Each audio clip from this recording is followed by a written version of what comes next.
Okay, this is just a quick demonstration of my progress so far using the Arduino Mega 2560. As you can see right here, it has an Mega 2560 on it, and right now it's currently hooked up to an 8x8 LCD matrix display, or LED matrix display. You can see that it has 16 wires, 8 on the left and 8 on the right hooked up, so it is using the active matrix control method.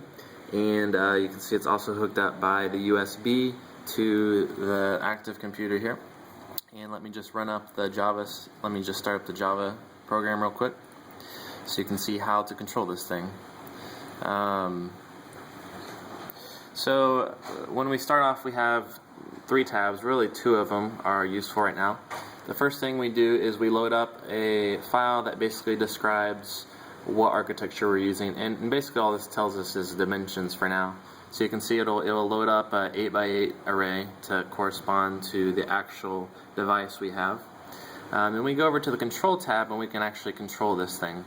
So you can see we have several different controls. We have a program where it shows the history or the program cycles. We can decide to control it manually or using a program playback. We can set the cycle length in milliseconds and the gate pulse length in microseconds. We also can activation lock to basically keep it from changing the active electrodes. Okay, so down here you see we're going to go ahead and connect, and so this will take about 15 seconds because it's actually communicating over the serial port, which is the USB port.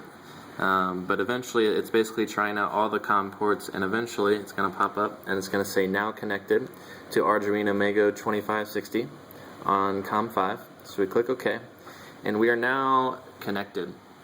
So you can see here I'm just highlighting, and if I go ahead and click one of these guys and then I use my mouse, or hit the enter button, you can see that the device is actually, the electrode that would be there is actually activated. So I can actually use my arrow keys to control a single electrode.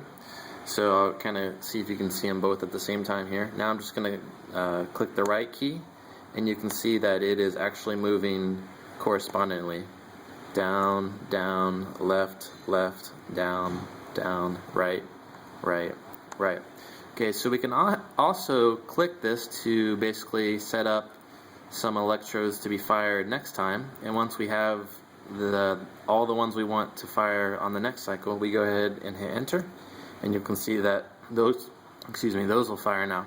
So again, we'll try that one more time, and we'll hit enter, and that's set. Okay, so we can also, while we are doing this, it's actually saving our history, so we can go back and play it again if we want. If we go back to program playback, now you'll see that we're actually, each time I hit the right arrow, it's actually playing through the history. Okay, so now let's say we actually want to play a program. So let's go ahead and load something. I'll load a memory test that I did earlier. And I'm going to set it to, I'm just going to leave it at 200 milliseconds for now. And go ahead and hit, you see there's a play button down here. And we hit play, and for a second it's going to be communicating all this data. And as soon as it's communicated, you'll see now that it's going to scan this whole device. And I probably shouldn't have done this one because it's pretty long. But nevertheless, I think it's actually going to do this 4 times. Right now I don't have a way to stop it.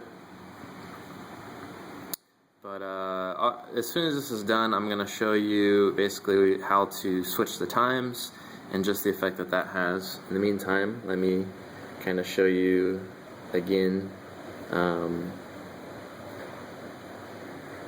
I think it's going to go through this one more time.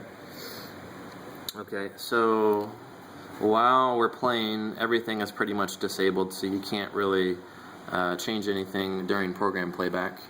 Okay, I think this is almost done. As soon as we come back, it should go up and then kind of Yeah, there we go. So now it's going to stop, and you can see as soon as it stopped, we're now live again. You can see that our display is updating, so we can go ahead, if we go back to manual control, we can go ahead and start moving this thing. You can see that right now it has a little bit of a lag, and I'm going to show you. If I change the time, let's say it's 1,000. So now this is 1 second. So now when I come over here, you're going to see a kind of a lag, because it's doing every 1 second cycle. So instead, let's put it way down to about 10. And now if we set times, you'll see that it's very responsive. We can, you know, do all kinds of really fast things. So again, I'm going to come back and I'm going to go to program playback. I'm going to load, and I am going to do the memory test again. So now I'm going to do it 10 milliseconds. So let's go ahead and hit play, and we'll be able to see it's going to be a lot faster this time.